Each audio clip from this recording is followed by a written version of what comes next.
That's a so-called kamikaze drone striking a residential area in Kiev on Monday. One of many.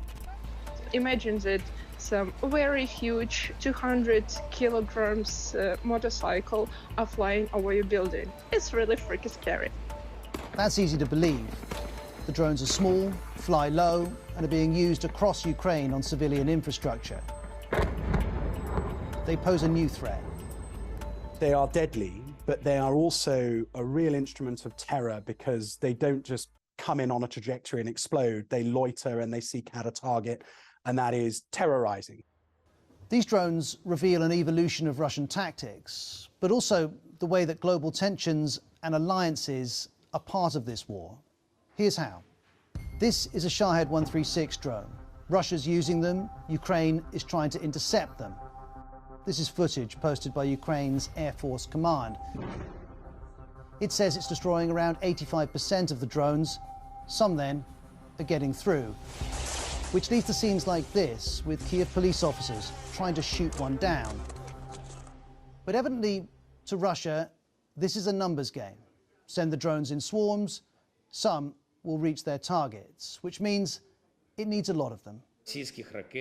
According to our intelligence, Russia ordered 2,400 Shaheds alone from Iran. That's right, over 2,000 drones from Iran. And that's the next dimension to this story. Not that Iran admits it. We have not provided weaponry to any side of the countries at war. But this isn't true. This is Iranian footage of its drones. Note the distinctive triangle shape. Then here's one drone in Kiev this week. It's exactly the same shape. And just as Iran denies it, so does Russia. Only Russian equipment is being used. You know this, with Russian names. But those Russian names have been added. Kiev's mayor shared this photo this week. The Russians have rebranded the drones. So here we have Iran and Russia working together in this war. And on Sunday, we heard that US officials had told the Washington Post that Iran plans to send missiles to Russia too. And all this has implications for the help that Ukraine says it needs.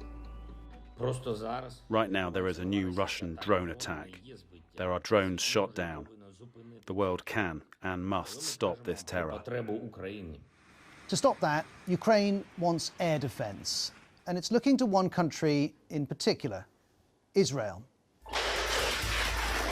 Because Israel has the Iron Dome system. It intercepts incoming rockets. But Israel has resisted throughout the war, giving military aid to Ukraine. The Telegraph's Roland Oliphant explains why. The Israelis, since the beginning of the conflict, have frankly just been sitting on the fence and hoping this thing goes away, because they also have quite a kind of tight relationship with Russia.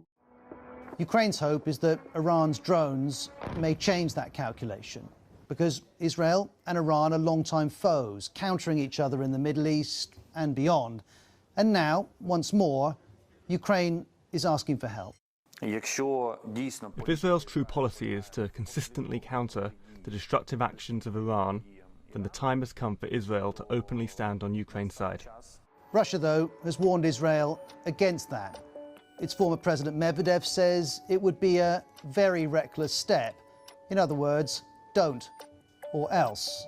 And the week's events brought this from the Israeli government. I don't see us sending offensive military equipment.